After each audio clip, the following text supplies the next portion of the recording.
Going into a situation this weekend that's very scary for a whole lot of people. I want to read you a quote from a veteran forecaster today. He says, "We are in uncharted territory here. I've never seen anything like this. I'm at a loss for words to describe what this storm could do." Hurricane Sandy is threatening to crash into the east coast of the U.S. after transforming into a huge and rare super weather system that some forecasters are calling Frankenstorm. It's a massive storm, 1,000 miles across. 66 million Americans are bracing for impact. Hurricane Sandy lumbering up the East Coast and threatening to come ashore as an unprecedented superstorm. And the storm is so wide it could cover 2/3 of the United States. The fierce winds at the center cover an area almost the size of Texas. Hundreds of thousands of people have been evacuated from low-lying parts of Manhattan for one of the biggest storms in history barreling towards New York. This is the apocalypse. Oh my God. Oh! Oh my... Shit, our tree! You're the... In my car! Oh, the car! I got that all on film! This is not the whole... Her car just got crushed. Let's get away from the window. There's a fire. There's a fire, Dad! There ain't nothing I can do about that.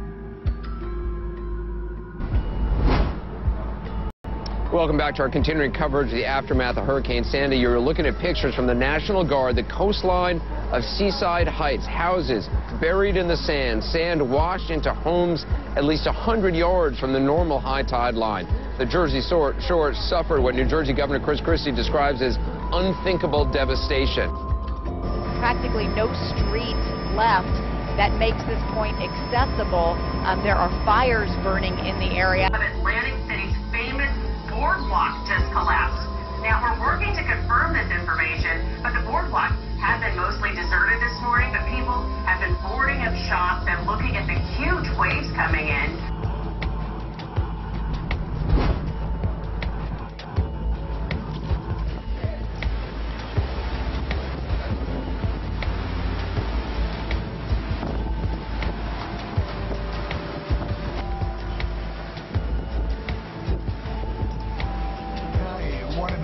Has tweeted us this picture, which apparently is a shark swimming in the streets of New Jersey.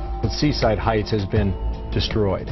The amusement park right along Seaside Heights there, and boy, it is just absolutely heartbreaking. And you wonder, you know, I mean, it's gone. It is gone.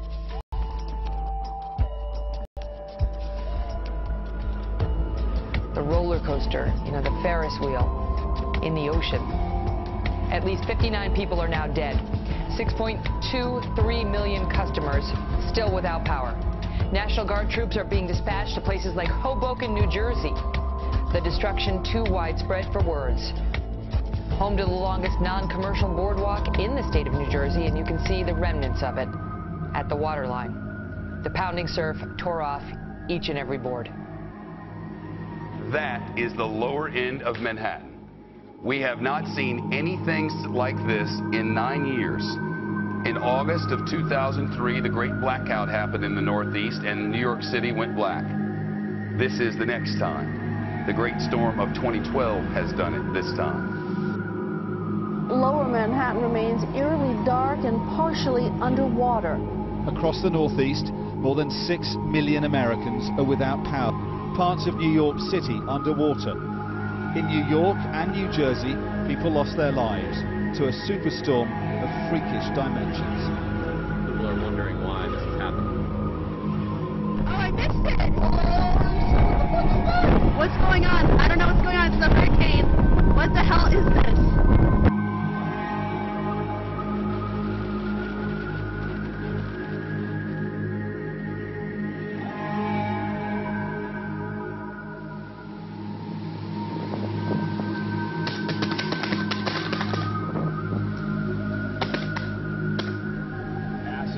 Burning at Breezy Point, Queens. FDNY just tweeted more than 50 homes have been destroyed.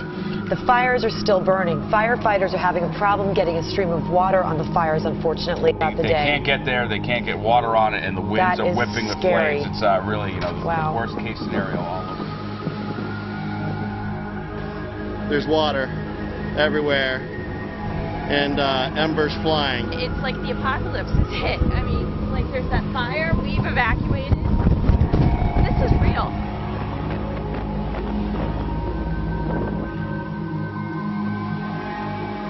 Downtown, the wind ripped the entire facade off this building, exposing the apartments inside like a dollhouse.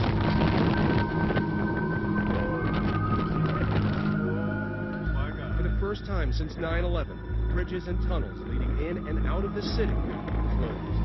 All of the New York City area airports are also out of commission.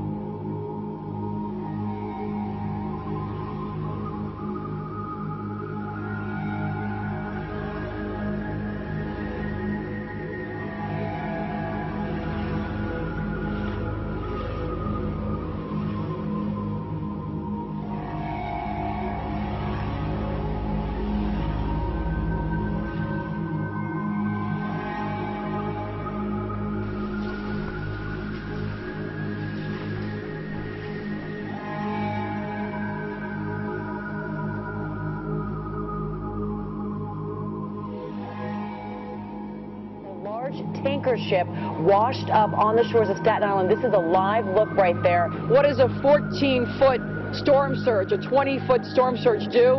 We're on a street. This is Front Street in Staten Island, Clifton section. This is a tanker on the street, a 200-foot long tanker that was just picked up and sat here as the water went out. Anyone who says there's not a dramatic change in weather patterns, I think is denying reality. A powerful magnitude 7.4 quake has killed dozens and injured many others in Guatemala. The quake struck Wednesday morning. It was about 20 miles deep. The damage was reported in almost every state in Guatemala, with shaking felt as far away as Mexico City. The quake caused landslides and turned buildings into rubble. Although the quake lasted just 40 seconds, it was enough to transform the landscape. In the Guatemalan capital, the fear of aftershocks drove thousands of people into the streets. This is the biggest earthquake we've had since the one that occurred in 1976. This gives you an idea of what we're facing. How many more lives will be claimed as a result of the earthquake is uncertain. But there's a chance this could become one of Guatemala's worst natural disasters in years.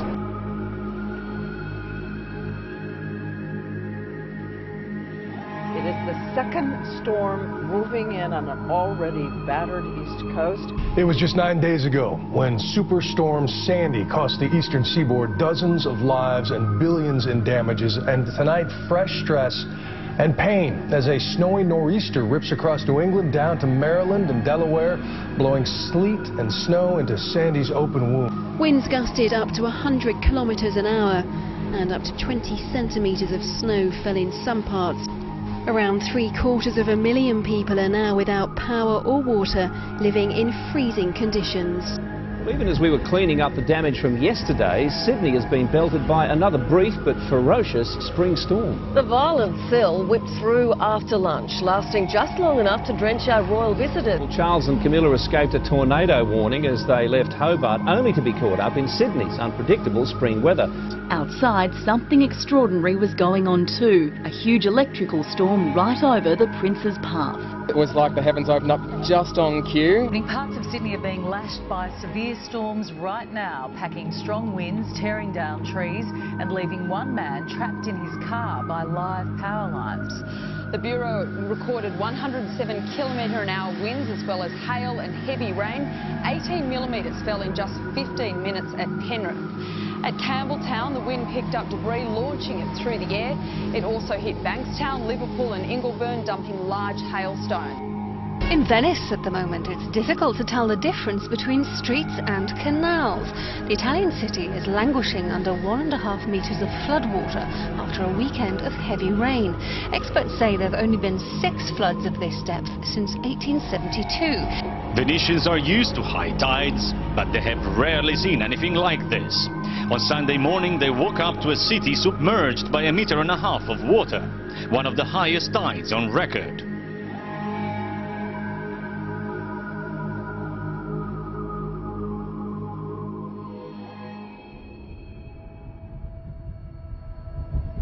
An earthquake with a preliminary magnitude of 7.0 struck Myanmar. That's according to the U.S. Geological Survey. The quake of magnitude 6.8 hit early today, more than 100 kilometers northwest of Mandalay, with more than a dozen people dead and 40 injured. 2 magnitude 5 aftershocks quickly followed. The initial tremor was felt as far away as the Thai capital Bangkok. It's said to be the biggest earthquake in the region for 20 years.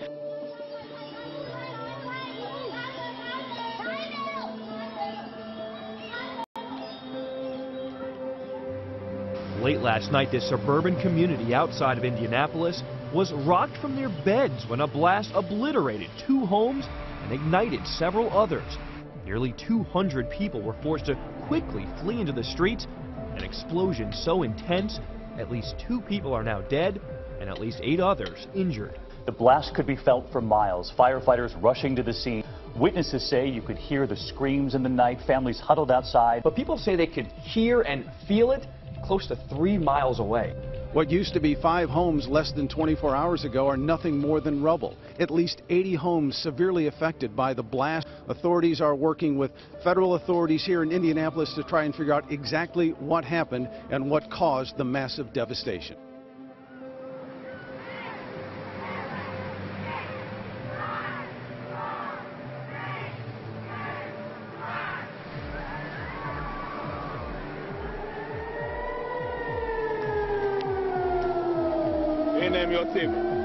The air raid sirens going off were really the topic of the day here in Jerusalem. And I can tell you, a lot of people that I've been speaking to here on the ground were absolutely terrified by what happened. Keep in mind that there's never been a rocket fired on Jerusalem since 1970. We've heard and felt the thuds of Israeli strikes continuing on the Gaza Strip.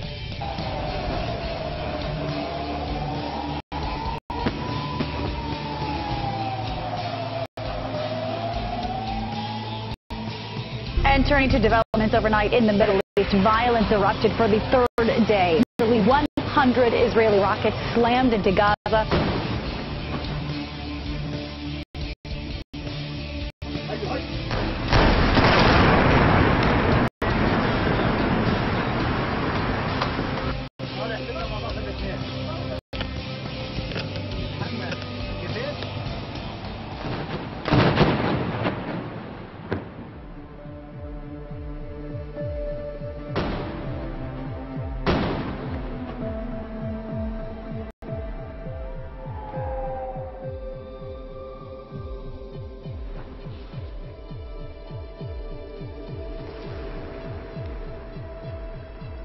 Anyone who says there's not a dramatic change in weather patterns, I think is denying reality.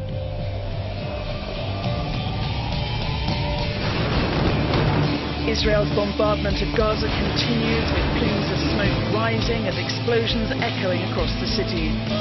In Rome, riot police fired tear gas and charged. There were similar scenes repeated elsewhere in Italy too.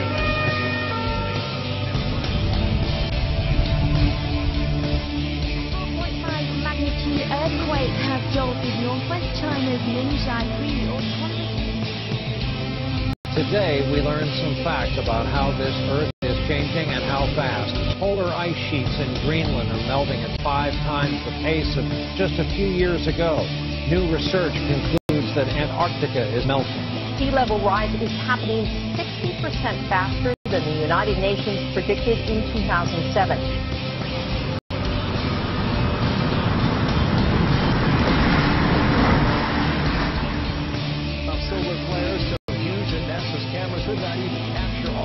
They say this amounted to a tsunami on the surface of the sun. Protests against the Egyptian President Mohamed Morsi are spreading beyond Cairo. Bondi dyed red. 4 kilometres of Sydney's coastline transformed by an algal bloom. Large areas of Wales and England remain on flood alert after several days of almost non-stop heavy rains caused devastation in many parts of both countries. The death toll from the storms has risen to 4, and around 1,400 homes have been evacuated. A destructive storm that belted the city this afternoon is still bringing heavy rain and winds of 125 kilometres an hour. Thousands of homes are without power. The wind here on St George's Terrace was incredibly strong, gusts of more than 100 kilometres an hour. At one point, the city centre was brought to a standstill. And something called an atmospheric rift is now hitting the West Coast. It's like opening up a fire hose 375 miles wide. Now the storm's taking a look at them. There are 3 back to back to back aimed directly at that area from about Reading.